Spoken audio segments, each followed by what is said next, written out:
rise. Good morning, Mr. Speaker. I move for the perfection and printing of House Bill 559. The gentleman from St. Charles has moved for the perfection and printing of House Bill 559. Gentleman from St. Charles.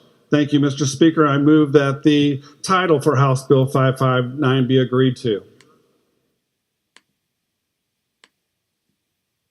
Gentlemen, you need to adopt the House Committee substitute first. Could you restate your motion? Okay, then I'll do that in the other order then.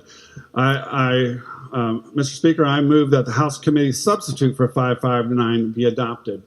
The gentleman from St. Charles has moved for the adoption of House Committee substitute for House Bill 559. The gentleman from St. Charles. Thank you, Mr. Speaker. Now I move that the title for House Committee substitute for House Bill 559 be adopted. The gentleman from St. Charles has moved that the title of House Committee substitute for House Bill 559 be agreed to. Gentleman from St. Charles. Thank you very much, Mr. Hold on a second. Any discussion on the title? Seeing none, all those in favor of the title, please say aye. All those opposed, no. The ayes have it. You agreed to the title. Gentleman from St. Charles. Thank you very much, Mr. Speaker. This bill simply states that cities and counties cannot regulate an existing legal business out of business. This has nothing to do with new businesses. Local government still has the process of planning and zoning and the other steps and hoops that businesses have to jump through in order to establish a business. What this bill does, it allows local governments to do its business in all areas, including animal care, public health, and safety. This bill will just cause the local governments to think a little bit harder before they pass an ordinance that may regulate a legal business out of business. To give you a little bit of history about this bill, Missouri has led the way on this issue. Last year, this bill was passed out of the Senate and almost was passed out of the House until a poison pill amendment that allowed animal rights groups to celebrate a full-on attack on any business or organization that have a partner as a tail involved in their business. We were forced to kill our own bill within the last weeks of session. So this bill has come back in original form. There's been two groups that have fought and argued against this bill, one of them being local control and the other one animal rights groups. We have done our best to listen to both groups, and we have answered the concerns of local control. Local governments have local control if you look at Section 3 of this bill. We have spent a lot of time and energy to get this bill right. Several representatives in this body, along with the leadership from the chairman from New Madrid District, Farm Bureau, the Cattlemen's Association, the Cavalry groups, all sat down to make sure that the language of this bill was done correct. Since Missouri was leading on this issue, other states have followed our leads. We look at Representative White in Texas with House Bill 135, House Bill 379, Montana. This is also a bipartisan type of bill. We look at Senator Robin Webb, Democrat from Kentucky, who has this bill in Kentucky. Maryland, Oklahoma, Florida, Alabama, there are several states. So again, to repeat this, what this bill does, it allows local governments to do its business. What it does do, it makes them think a little bit harder before they pass an ordinance to restrict a legal business or regulate a legal business out of business. And Mr. Speaker, if there's no other questions, I renew my motion. Further discussions on House Committee substitute for House Bill 559.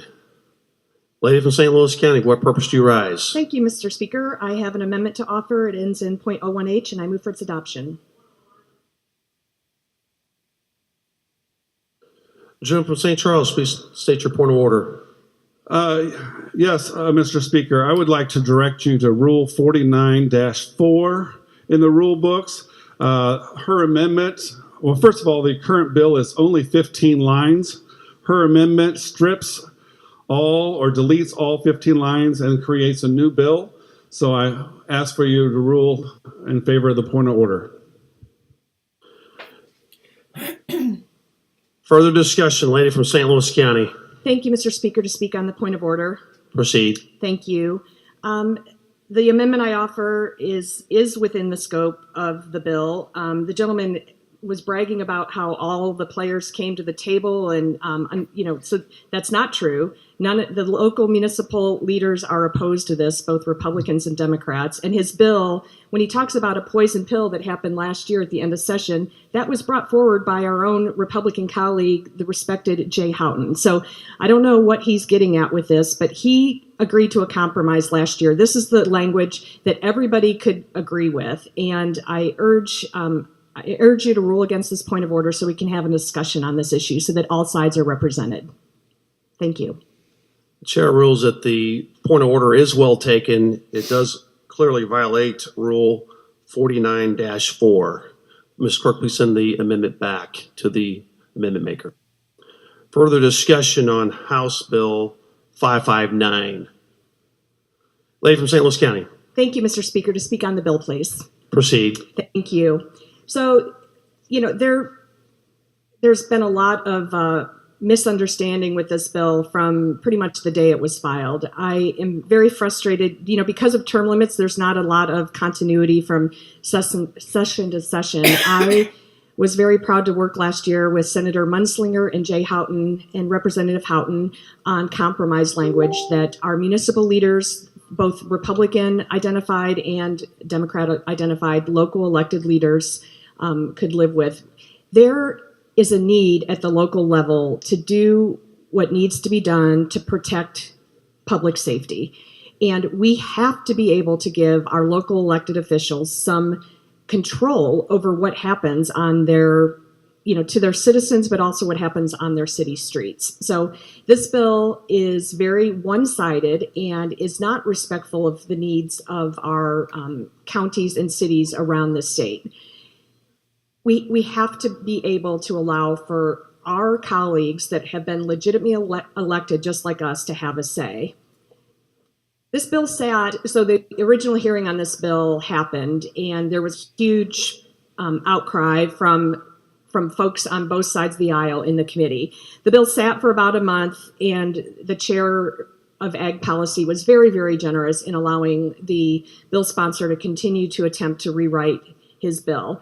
Unfortunately, this rewrite, if it's possible, it's actually worse than the original bill. I'm not exactly sure how that's possible. But I don't represent the city of St. Louis, but I consider us a region. And what happens in the St. Louis region has a direct impact on the state of Missouri.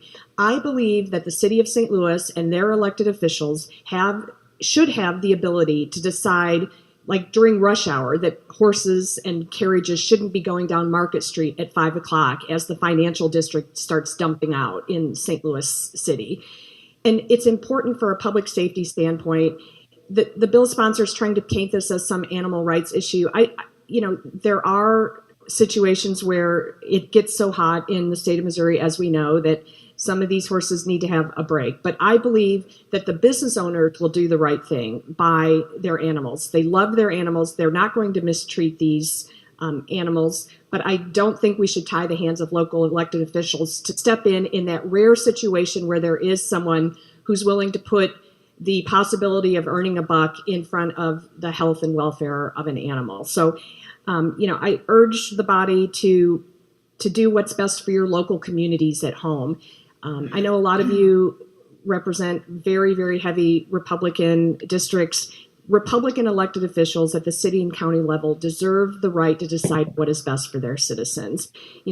This includes things like being able to say that somebody can have an exotic animal in their home or not. It is critical. And if you guys come back here, I will show you page after page after page of horrific accidents, some of them leading to death, that have happened in the state of Missouri when people have animals that should not be in their homes. So we have to give our local elected officials the right to protect their citizens, their neighbors, and do the right thing. This bill does not allow for any local control, and I urge the body to vote it down. Thank you, Mr. Speaker.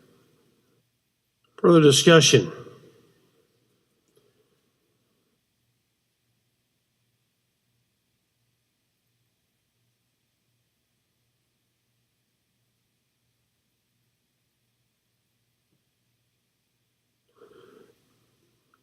Lady from right, for what purpose do you rise? To speak on the bill, Mr. Speaker. Proceed. Thank you, Mr. Speaker. We heard this in our Ag Committee over the last month and the busyness of all of the work that we've been doing here at the Capitol. I appreciate the many folks that have came to the table on behalf of Ag to make sure that we had a good product to bring to the floor. And if I may, Mr. Speaker, I would like to in conjunction, because as everyone knows, I'm from an ag district. Ag is a big part of our lives, and I would like the body to help me welcome some constituents to your left and my right between the first and third columns from the Unique Services Sheltered Workshop are here today to listen to this lively debate and see us make sure and protect what is so important to our state and to my district, and would be glad to support the bill today as well. And ask you to join me in welcoming these constituents from the 141st District that love agriculture. Welcome to the House. Gentleman from Callaway, what purpose do you rise? To inquire the bill sponsor. Does the gentleman from St. Charles yield? I do. Proceed. Could you give us a little background? I know sometimes this is referred to as a carriage horse bill. What precipitated parts of that in the St. Louis area with the carriage horses? Well, I had this bill before the carriage incident happened, but one of the incidents that happened in St. Louis with the horse and carriage thing dealt with, with trying to regulate a business that's been around for, 100 years out of business. And one of the things that they did that said, horse and carriage, you're a taxi service. So if you're going to be a taxi service, then you need to have a taxi license, which is $10,000, which, creates such a financial hardship that you regulate them out of business. They can't make money. So you basically ended that. They took that to court, and the court said, no, they're not a taxi service, that the city needs to do something different. So they got a regular business license, and then they came back with all kinds of regulations that puts them out of business. One of the things that is 93 degrees. If it is forecasted, and I don't know which television or radio or forecast service they're using, if it's forecasted to be 93 degrees, they can't operate. And I believe that you pointed out to the city of St. Louis that if it's 93 degrees for 10 minutes, they lose that day's pay and probably the day after. So you're basically regulating them out of business. So there's all kinds of things. We have a... Will the gentleman from St. Charles please not intersect the line of debate? Proceed, St. Charles. We have one of the best canine training facilities in north of Missouri River. And one of the things that they did to him is because they thought German Shepherds were a vicious breed, that he had to keep a leash on the dog inside the kennel. And they created regulations where it made it impossible for him to train the canines that this nation needs. And this is a company that is the #1 canine dog trainer in the nation.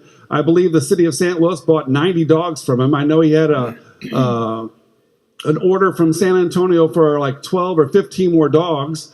And so what they're doing is they're regulating these businesses out of businesses. And it's basically been the animal rights agenda to use bureaucracy and local governments to attack animal enterprise. Mr. Chairman, I'd like to speak on the bill. Proceed.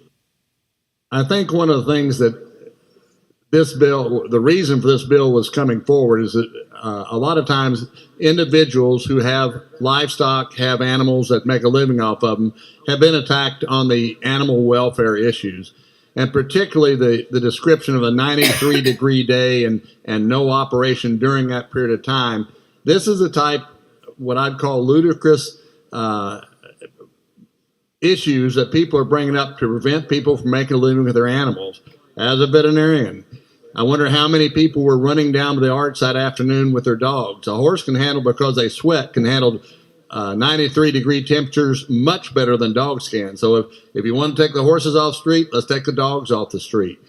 Those are the type issues that we have to avoid for people making rules, regulations who do not understand the physiology of the livestock and the animals. As an example, if I have a problem with carriage horses, most of them are too fat. Yet if you had them as they should be showing about one rib showing on the horse when they work them. You go to any of the carriage horses in the state, you won't see that. And there's a reason. People would complain about them being too thin, but it's actually would have been better for their health. So one of the things people need to understand, they need somebody who understands, is an expert in that particular area before they go trying to regulate people out of business for fantasies they have that it's abuse. Thank you, Mr. Chairman. I support the bill. Further discussion. Lady from Green, for what purpose do you rise? Thank you, Mr. Speaker, to speak from a microphone other than my own. Proceed. Thank you, Mr. Speaker. I just want to briefly speak in support of the bill. Proceed. Thank you, Mr. Speaker. The gentleman from St. Charles Spencer District has worked almost 3 years on this bill. He has worked very hard to ensure everyone is happy, but that is not going to happen. You can't make both sides happy. And there is a difference between animal welfare and animal rights. And this bill is everything about animal welfare. And I applaud the gentleman for bringing this discussion forward. I think it's a discussion that we need to continue on the other side. And I wholly encourage the body to support this bill. Thank you, Mr. Speaker. Further discussion. Gentleman from St. Louis County from the Beck District, what purpose do you rise? To inquire of the lady from St. Louis County. Does the lady from St. Louis County yield? I do. Proceed. Good morning. Good morning. Good morning, lady. So I was just curious, as I was reading this bill and I looked at it a little bit closer, it looks like the only laws that'll stand will be federal laws. Is that correct? Well, it's hard to know how this bill was wordsmithed, and I think it's going to make it really hard for other elected officials at the county and city level to decide what they can and can't do. The good news is this bill is not going to make it across the finish line because of the way it was written. But that being said, I still think we need to have a debate on this. So I think cities and counties should be able to decide what kinds of rules and regulations they have in their jurisdiction, period. I think that we just had an election yesterday where I elected people to represent me for the next 3 years. They should be able to decide what happens in our community. I can guarantee you that our constituents, no matter what their political stripe, that they do not want some traveling exotic zoo to set up in a parking lot somewhere and have, animals available for kids to pet. And what this bill does is it will make it impossible for local jurisdictions to say, you know what, we don't want any of these traveling animal shows. We don't want any of these roadside zoos to stop in our town. We want to do things that protect our constituents. Okay. So literally, an exotic zoo could come through town and set up in the middle of St. Louis County somewhere, say where I live, right, and have a zoo and with some dangerous animals, and there's nothing that the local authorities could do about it. That's the way I read it. So, and there are situations in Missouri where, like, there was a situation at a college campus where a bear cub nipped 18 students on the face and hands. The cub was part of a traveling petting zoo. So, these kids, the bear had to be killed, and so the animal could be tested for rabies. This is one of those traveling zoos, and kids are getting injured. In Rolla, Missouri, in 2012, a 12-year-old girl was injured by a vervet monkey at a science camp. So the monkey was on the leash and it bit a child, a Missouri child. I think that local officials should be able to decide, hey, we need to protect people from these animals. Yeah. And I also read this too, is that even if you had some people, and I'm sure that most people run their businesses decently, but if you had a carriage ride operator and he was leaving his animal waste everywhere, you couldn't really do anything about it because you would be impeding his ability to make money.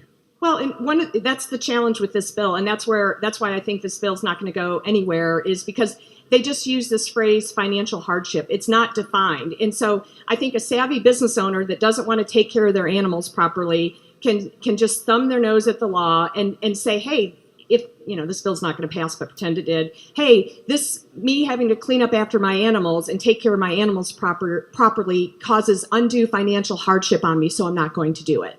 And around here, I've been here only for 2 years, and this is my third year, but I notice when bills come through the second time around and third time around, they add the amendments on there that do well or whatever. And we had a bipartisan amendment Right. last time on this bill that would actually people could buy Put together across by the board. Republicans. You know, Yeah. I had nothing to do with that compromise. I have great respect for Senator Munslinger and Representative Jay Houghton. They worked tirelessly on that.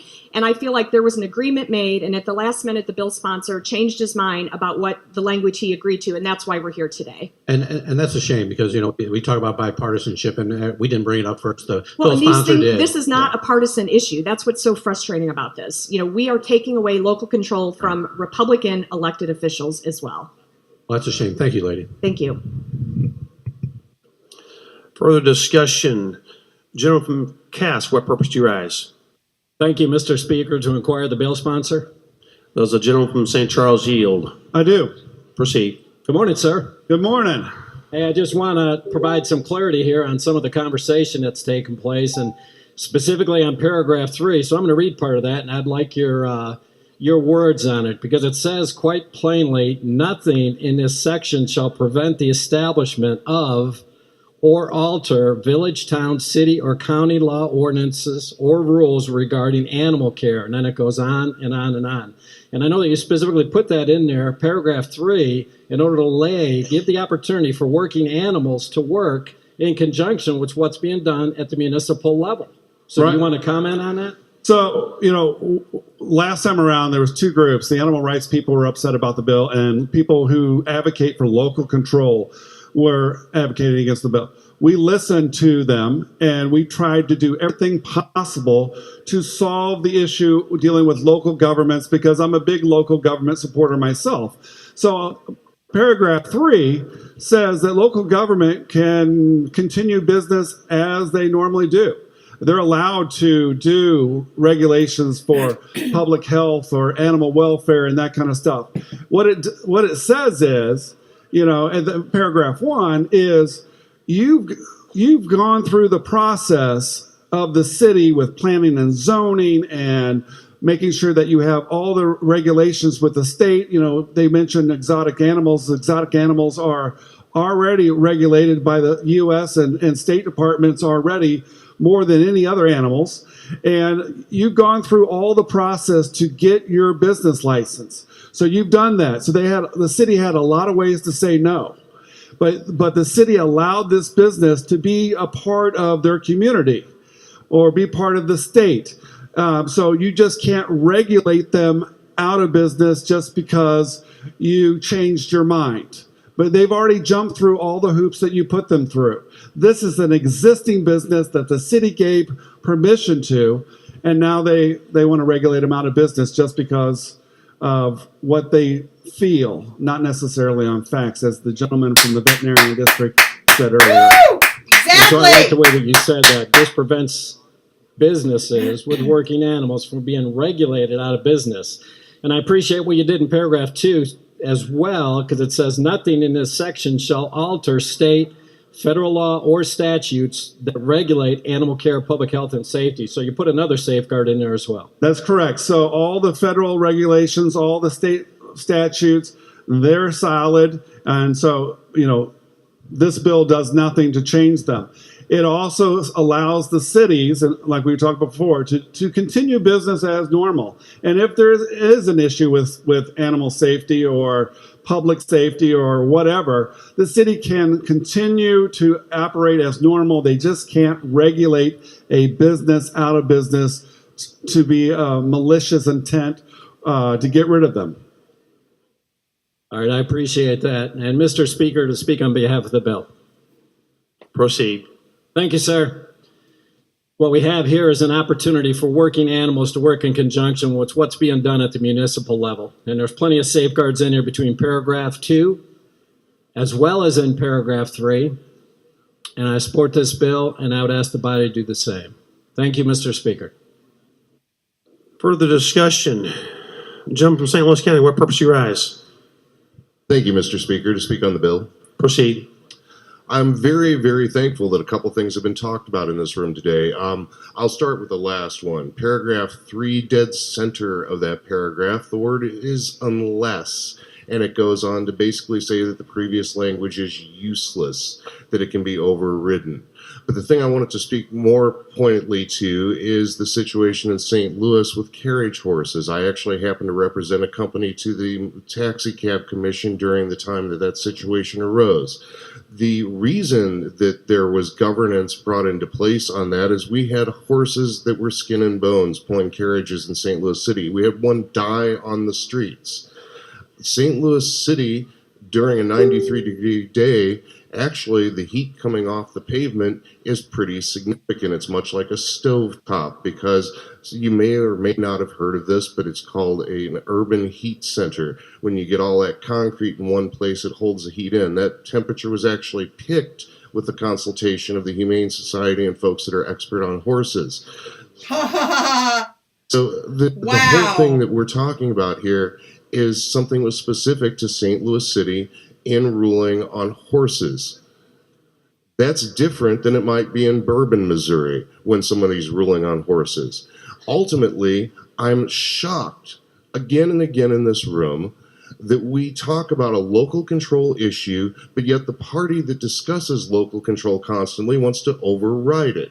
I question why we would override local control when it comes to any issue that is for the well-being, profit centers, and citizenry of a local area. So in St. Louis City, these decisions were actually made in good remark to the citizens and the horses involved and the carriage companies. One of the carriage companies actually had to be shut down because they had malnourished horses. They were taken over, the horses were removed from them. That's not a situation you're necessarily going to find someplace else where you have a business operating carriages for profit on malnourished animals.